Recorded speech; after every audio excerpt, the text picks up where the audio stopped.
Thank you so much for checking out my channel. I truly appreciate it.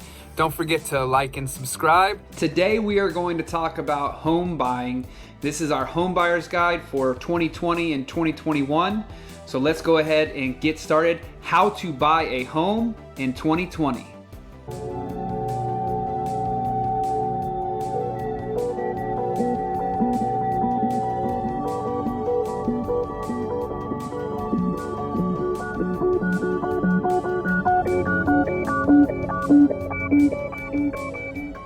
All right, hey everybody, hope you guys are having a wonderful day out there. Hope you guys are all winning as always. So today we're gonna talk about buying a home and some tips and tricks on how to buy a home properly. As you guys know, I'm a real estate agent, realtor here in Southern California. You can also find me online at winwithryan.com. Don't forget to subscribe to the channel as well. We've put together, me and my team, a home buyer's guide here that explains how to buy a home. You can, in any state, this will work for you.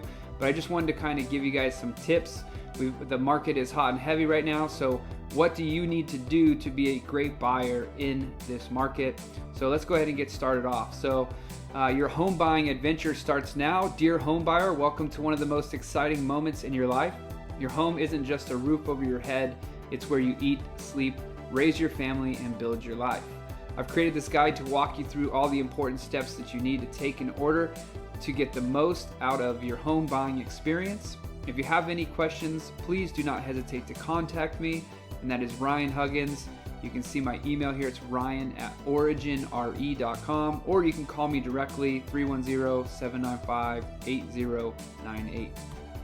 So step number one, choose your realtor. Me, if you're here in Southern California. But yes, you're gonna wanna start by hiring a pro California realtor who works exclusively for you. When it comes to buying a SoCal home, I definitely do have you covered. I know the market and also about the neighborhoods that you didn't even know existed. I obsess over the prices, the property values, the latest, hottest listings. I access historical sales data and keep you up to date, and keep myself up to date with builders and new developments. I problem solve, I negotiate, I go into scary basements, I make sure my clients don't buy the wrong home, and my goal is to always make your experience as quick and seamless as possible. So this means being real and transparent through the process and being responsive and available to you.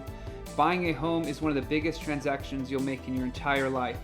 So get the time and attention from a competent agent, me. All right, step two, getting financing. So there's types of mortgages here. So first and foremost, you have your conventional mortgage. This is the most common.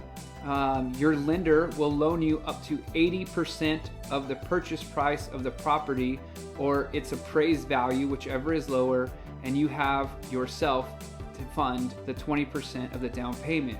So for example, let's say here in Southern California, you want to buy $1 million home, then you could finance $800,000 of that. You would just have to come up with $200,000 on a conventional loan. And again, that's with $1 million house, you can cut that in half to $500,000 and so on.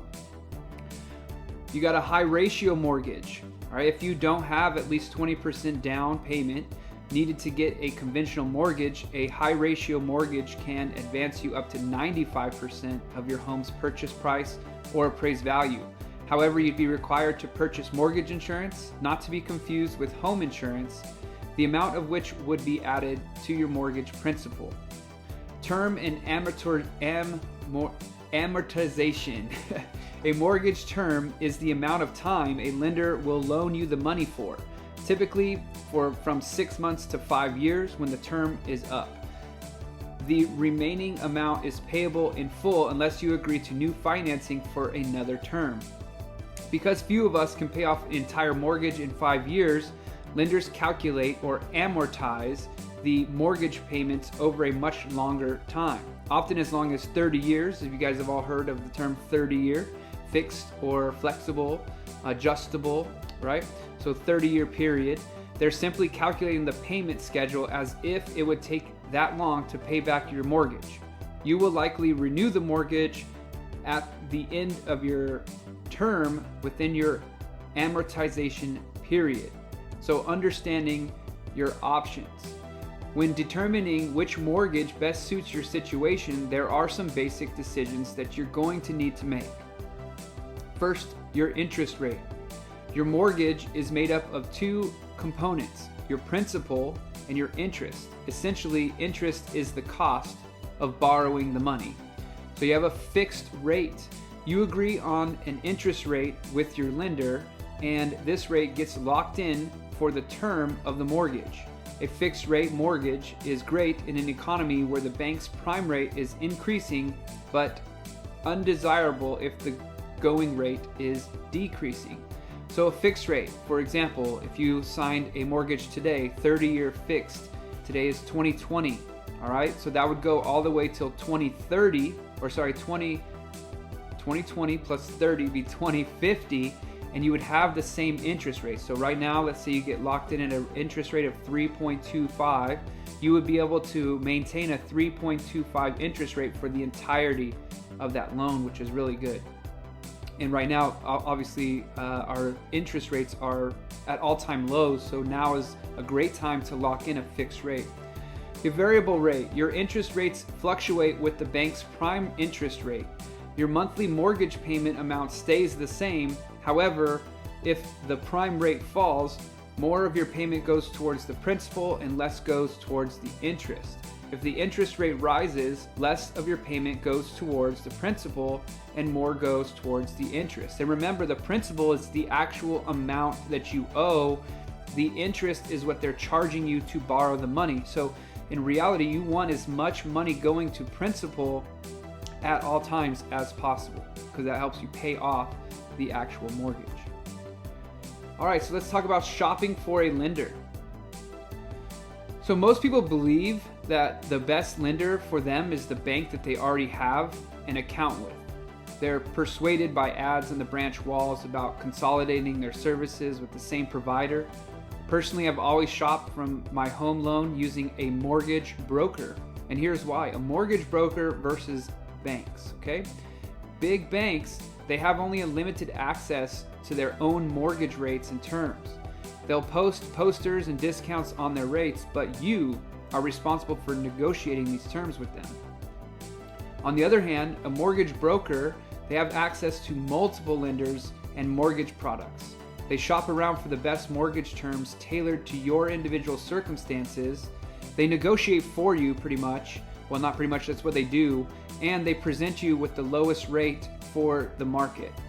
Broker fees are also paid for by the financial institution who services your mortgage. So it's a good way to comparison shop without actually doing the work yourself. And yes, you read that right, the commissions are paid by the lender. So their services are free to you.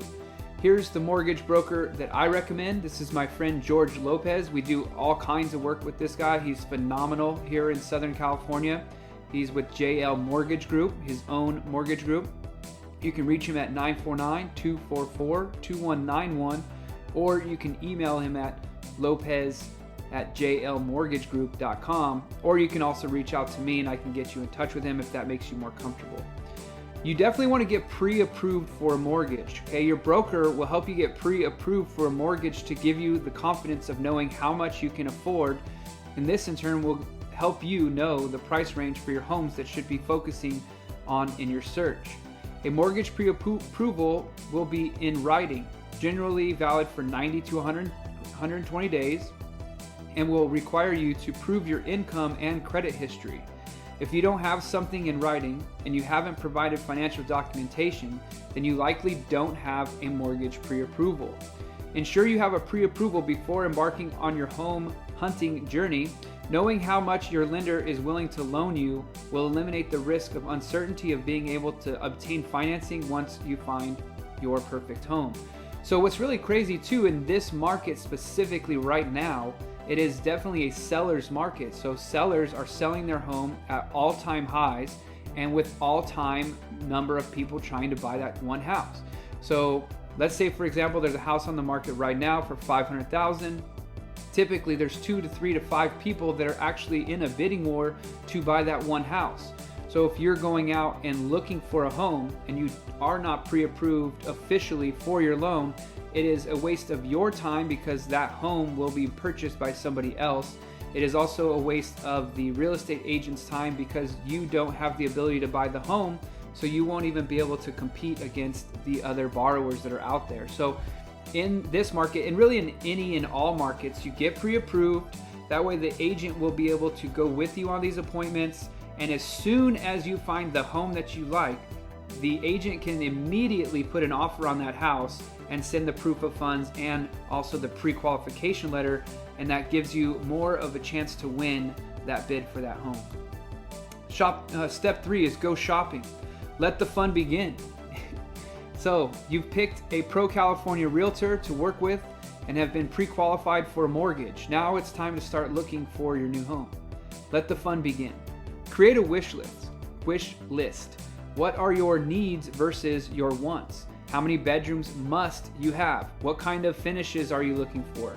Do you need a large yard for your dog? A great school for your kids? Of course, in a hot market like Orange County, compromise is definitely part of the process. Would you rather live in a bigger property or closer to downtown? Are you okay spending more money for something turnkey, or could you buy a fixer-upper and do some of the renovations yourself? Talk to your agent about what's most important to you. Screen your listings online.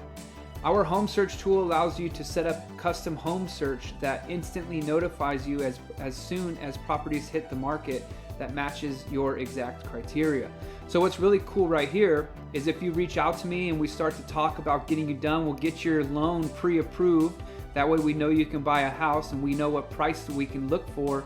And then after that, I'll set you up on an automatic email where every time a home comes onto the market matching your search criteria, you'll get an email and we can go and set up an appointment there. You can also explore the latest listings and get a feel for what's on sale in your area, preview properties directly, and ask your realtor questions about ones that pique your interest. You can also check out our website at originre.com, and we also have recently partnered with movoto.com, movoto.com. You can check them out there. We will always have different options for you. Now, the big decisions. Should I buy a home? The most important factor to consider is your personal financial health. How much can you comfortably afford without giving up your life? Although buying a home can be a smart investment because your equity grows tax-free, don't forget about utilities, property taxes, and ongoing maintenance costs. Evaluate your financial situation and be honest with yourself. If you're considering renting or if you consider renting or have subpar credit, get in touch with me and we'll help you evaluate your options. Now, what's also really great with this portion of it, if you do have a credit issue, you can get approved with, a 650 plus credit score. But if you're a 700 or below, you can reach out to me. And I do also have a credit repair program that works phenomenal. This is like second to none. You can also go just directly to my website, which is www.allwedoisfreedom.com. allwedoisfreedom.com, and that can help you right away get your credit repaired and also start getting your credit boosted. So, should I buy or sell first? If you already own a home and are contemplating whether to sell it or buy a new home first, the answer depends on what kind of property you currently live in and where it's located. If you're in a high demand neighborhood, downtown house, or unique condo, you'll likely be able to sell it quickly. If you're in a less desirable area or building, selling may take 60 to 90 days. You'd be better off to sell before buying. The other big factor to consider is your financial resources. Can you afford to carry 2 mortgages? If your current home doesn't sell, while there's no right or wrong answer, the goal is to make sure that you have the realistic expectations and a plan that works for you and your family. So let's chat and discuss various scenarios based on your current market conditions and your current financial situation. Step number 4, putting the offer together. So you found the one, now we gotta lock it down. So your house hunting efforts have paid off. You found a home that satisfies your wants and needs. is in the price range that you want, and it feels like the right house. Have your deposit ready. A deposit is paid by the buyer to the seller and forms part of the final purchase price. So let's say, for example, you're buying a home for 500 grand and you need to put down 10 grand for your initial deposit. You would only then owe $490,000 on the home. Okay, so your deposit does also go towards the principal. It's not like you're just giving away the money. Have your deposit ready. A deposit is paid by the buyer to the seller and forms part of the financial purchase price. Why do I need a deposit? Because it provides security to the seller. A deposit ensures that the buyer has a stake in the agreement and something to lose if they don't close on the deal.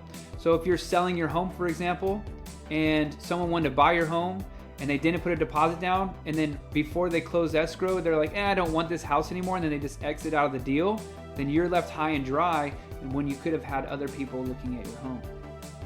Depending on local practices, one may be requested along with your offer or within 24 hours upon acceptance. In California, this could be in any location, but in California, a typical deposit is around 5% of the purchase price, which is held in a trust until closing, which is the escrow. Submit your offer. We begin by drafting the agreement of purchase and sale, a APS. This is official legal document which outlines everything from the price you are prepared to pay to the inclusions that you want, appliances, light fixtures, to your preferred closing date, the date that you take possession of the house, the condition that need to be met before the deal to go through. All right, so a pro tip here. One of the most commonly included conditions in financing condition is the financing condition.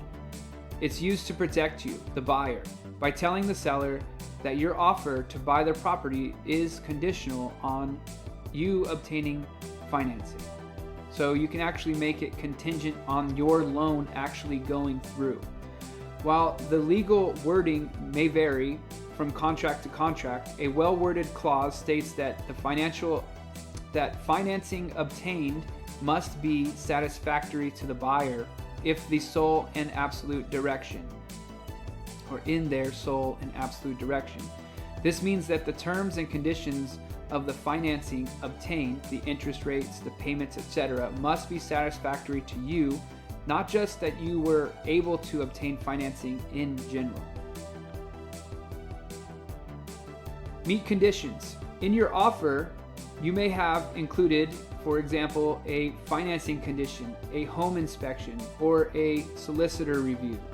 What happens to your deposit if you don't fulfill the condition? If your offer was conditional on getting financing, but your bank doesn't approve you for a mortgage, then you get your deposit back. There is an expectation and obligation to act in good faith. You can't just wake up the next day, change your mind, and use the financing clause to get out of the purchase. A deposit is returned only with the agreement of both the buyer and the seller. If the seller doesn't believe you have acted in good faith in fulfilling a condition, they can refuse to release the deposit.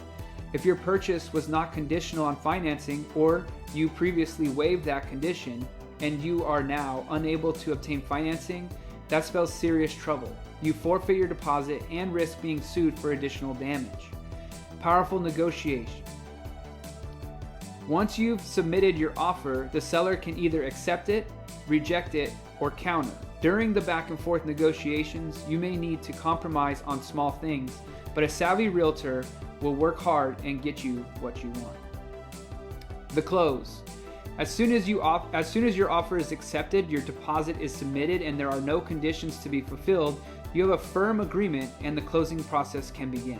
Closing is the point at which the ownership and possession of the property are transferred from the seller to you. At this point, you will be in close contact with your lender and lawyer. You will need to sign a ton of paperwork and, of course, provide payment for your new home. Once all legal and financial obligations have been met, then pick up your keys and a bottle of wine, because congratulations, you just got yourself a new home. So if you're ready to get started, email me, Ryan at OriginRE, or call 310-795-8098. And this is How to Buy a Home 101. If you have any questions, please comment down below. If you're an agent out there and you want to work or collaborate, please comment down below as well. Don't forget to like and subscribe to the channel. Thank you guys. Have a wonderful day.